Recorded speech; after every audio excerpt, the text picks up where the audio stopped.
Бауыржан Момышұлы атындағы орта мектеп оқушысы Бекболатова Аяжан. Ахмет Байтұрсынұлы оқуға шақыру. Балалар, оқуға бар, жатпа қарап, жуынып киініңдер шапшаңырақ.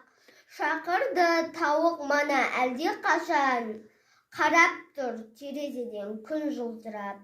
Адамда ұшқан құста жүрген аңда, жұмыс істеп тұрған жоқ ешбір жанда.